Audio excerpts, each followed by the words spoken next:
ओम गणेशाय नमः। ओम नमः शिवाय। मैं निखिल ज्योतिषाचार्य आप सभी का मेरे चैनल पर पुनः स्वागत करता हूं। आशा करता हूं कि आप सभी स्वस्थ होंगे। महादेव की कृपा आप सभी पर सदैव बनी रहे। ये वीडियो कन्या यानी कि वर्गों के लिए एक बहुत महत्वपूर्ण वीडियो है, क्योंकि वीडियो है आने वाले सप्ताह यानी कि 13 से 19 मई के साप्ताहिक राशिफल के बारे में। कैसा रहेगा आने वाला सप्ताह कन्या के लिए। मेरा साप्ताहिक राशिफल चंद्रमा की गति पर आधारित होता है। चंद्रमा बहुत तेज भागते हैं, 2.25 से 2.5 दिन में राशि बदल लेते हैं। स्वाभाविक है कि जब इतनी जल्दी राशि बदलेंगे, पूरे हफ्ते में जो 7 दिन का होता है, अलग अलग भावों में रहेंगे, राशियों में रहेंगे, ग्रहों के साथ युति योग दृष्टि संबंध बनाएंगे। तो इन सब चीज़ों का क्या प्रभाव आपके जीवन पर पड़ सकता है, यही आधार मेरे साप्ताहिक राशिफल का होता है।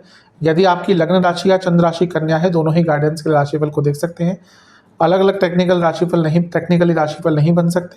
मेरा मानना है कि कन्या यानी आपका अगर आप अपनी लग्न राशि से देखते हैं तो ज़्यादा सटीकता बैठती है, अन्यथा आप अपनी चंद्र राशि से भी देख सकते हैं। जहाँ से आपको ज़्यादा रिलेटेबल लगता है वहाँ से देखिए। तो शुरुआत करते हैं अत्यंत महत्वपूर्ण राशिफल का।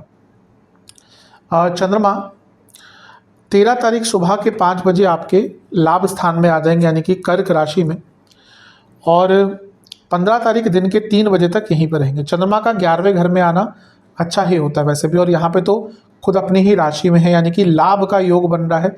अचानक से धन की प्राप्ति हो सकती है, लेकिन क्योंकि चंद्रमा केमद्रुम योग में है, केमद्रुम योग स्टार्ट हो गया और लंबे अरसे तक रहेगा। क्योंकि ग्रहों की स्थिति ऐसी है कि बार बार हर 1-1.5 हफ्ते के बाद लंबा केमद्रुम योग अब रहा करेगा कुछ टाइम तक।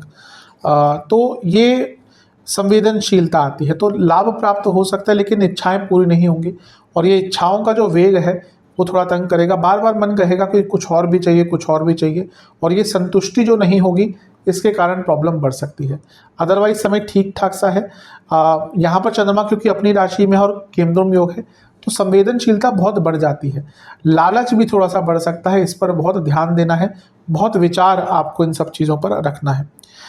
नवमांश कुंडली बता रही है कि स्ट्रेस ज़्यादा रहेगा, पर्सनल लाइफ हो या कार्य क्षेत्र हो। दशमांश कुंडली, जहाँ जो लोग जॉब करते हैं, थोड़ा मेंटली एग्जॉस्टेड ये टाइम रहने वाला है, अपने आप को तैयार रखिएगा। बिजनेस में कार्य पूर्ण होंगे, लाभ होगा, अटके कार्य बनेंगे। लव लाइफ में गुस्सा दिख रहा है, ईगो क्लैशेस दिख रहे हैं, बहुत अच्छा टाइम तो नहीं कहूँगा। जहाँ तक वैवाहिक जीवन की बात है, गाइडेंस की आवश्यकता दिख रही है। जो प्रॉब्लम्स आ रही हैं किसी बड़े के साथ बैठकर सॉल्व करने की कोशिश करेंगे, कई चीज़ें ठीक हो जाएंगी। जहाँ तक स्टूडेंट्स की बात है, पुरानी गलतियों से सीख नहीं रहे हैं, और यही आपको आगे चलकर तंग करेंगी चीज़ें। सेहत के अनुसार रक्त विकार, हड्डियों के रोग, पेट के रोग तंग करेंगे। सर्वाष्टक में आपका 6ठा भाव अत्यंत बली है। दुश्मनों से थोड़ा सावधान रहें, स्पेशली जो आपके आसपास के लोग हैं, जो आपके शत्रु हैं। भले ही सामने ना दिखाएं, लेकिन कुछ लोग ऐसे होते हैं जो शत्रु होते हैं। 15 तारीख दिन के 3 बजे चंद्रमा राशि बदलेंगे और 12वें भाव में बैठ जाएंगे यानी कि सिंह में, और 18 तारीख सुबह के 4 तक यहीं पर रहेंगे। चंद्रमा का 12वें घर में जाना बहुत अच्छा तो रिजल्ट नहीं देता। थोड़ा सा ऐसा समय रहता है जब व्यक्ति विचलित रहता है, परेशान रहता है, कई चीज़ें उसको थोड़ा सा तंग करती हैं, और ये समय ऐसा ही आपका दिख रहा है। खर्चे बढ़ सकते हैं, तबीयत बिगड़ सकती है, कोई दवाई चल रही थी, कोई प्रॉब्लम चल रही थी, कोई रोग चल रहा था, वो और तंग करेगा। शनि की दृष्टि है तो ये विषदोष बना रहा है, यानी कि फिजिकल के साथ साथ मेंटल सेहत पर भी बुरा प्रभाव पड़ सकता है। तो हफ्ते का मध्य भाग थोड़ा सा अनिश्चितता लेकर आ रहा है, यहाँ पे ध्यान दीजिएगा। गुरु से केंद्र में है, गजकेसरी योग बन रहा है। थोड़ा सा यहाँ पर अवश्य लाभ मिलता ही है गजकेसरी योग का। पूजा पाठ करेंगे, ईश्वर में या ईश्वर की आराधना करेंगे तो अवश्य यहाँ पर आपको कुछ लाभ प्राप्त होगा। लेकिन फिर भी थोड़ा सा अनिश्चितता, थोड़ा सा चिंता देने वाला ये समय है आपका। नवमांश कुंडली बता रही है जीवन का कंट्रोल थोड़ा सा कम हो सकता है, चीज़ें अनियंत्रित और असीमित हो सकती हैं। जहाँ तक नवमांश कुंडली की बात है, दशमांश कुंडली की बात है, कार्य क्षेत्र में स्ट्रेस बहुत बढ़ने वाला है, इसके लिए तैयार रहेगा। बिजनेस, यहाँ पर तेज गति से चीज़ें होंगी तो नुकसान भी हो सकता है अपने गलत निर्णय के कारण, थोड़ा सा धैर्य रखिएगा। लव लाइफ, लगता है आप अपने पार्टनर को उतना टाइम दे नहीं रहे जितना वो डिजर्व करते हैं, डिमांड करते हैं, इस पर काम कीजिएगा। वैवाहिक जीवन प्रॉब्लम चल रही थी तो यहाँ पर उनका निवारण हो सकता है, अच्छा टाइम है ठीक करने के लिए। स्टूडेंट्स, कन्फ्यूजन बहुत ज़्यादा रहेगी, उत्सुकता, बेचैनी, सब कुछ बहुत ज़्यादा रहेगा, थोड़ा सा कष्टकारी समय रहेगा। जहाँ तक सेहत की बात है, रक्त विकार, स्लीप डिसऑर्डर, थायराइड की प्रॉब्लम, हार्मोनल डिसऑर्डर्स तंग करेंगे। सर्वाष्टक में आपका चौथा भाव अत्यंत बली है। बस एक ही चीज़ कहूँगा कि यहाँ पे अपने इमोशंस का किसी को फ़ायदा ना उठाने दें। 18 तारीख सुबह के करीबन 4 बजे चंद्रमा राशि बदलेंगे और आपके लग्न भाव में आकर विराजमान हो जाएंगे। सप्ताह के अंत तक यहीं पर रहेंगे। सूर्य भी 14 तारीख को उन्होंने राशि बदल लिया होगा, तो खैर उसका चंद्रमा पर बहुत डायरेक्ट इम्पैक्ट नहीं था, लेकिन मैं बताना भूल गया। 14 तारीख को सूर्य भी आपके नवम भाव में आ जाएंगे।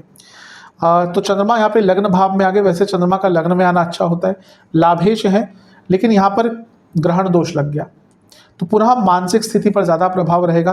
कोई पैसा फंस सकता है, अटका हुआ पैसा या कोई पुराना पैसा था वो थोड़ा सा और डिले हो सकता है। मैं ये नहीं कह रहा कि कोई नया लाभ नहीं होगा, लेकिन कोई कार्य डिले हो ही रहा था ऑलरेडी, क्योंकि केतु के साथ आगे थोड़ा सा विलंब उसमें और आ सकता है। मानसिक स्थिति पर ध्यान देना है, पुरानी बातें बहुत याद आएंगी, अपने आप को ही कसूरवार ठहराना शुरू कर देंगे।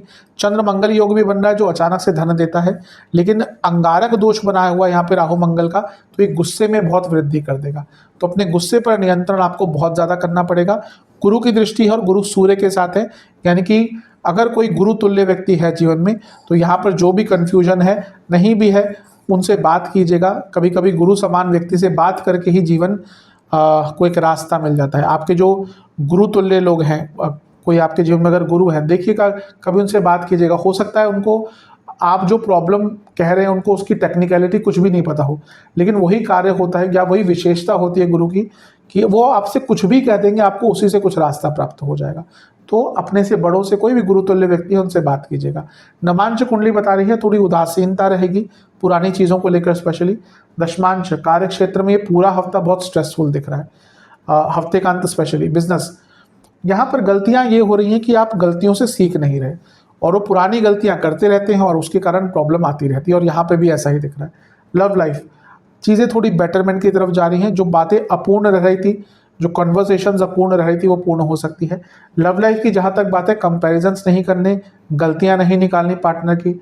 वैवाहिक जीवन थोड़ा सा स्लो डाउन होता हुआ दिख रहा है यहाँ पे चीज़ें, यानी कि स्टूडेंट्स से मैं यही कहूँगा कि थोड़ा सा अपने पूरे दिनचर्या को थोड़ा सा स्लो रखिएगा यहाँ पर, क्योंकि यहाँ पे उत्तेजना और यहाँ पर जल्दबाजी बहुत दिख रही है।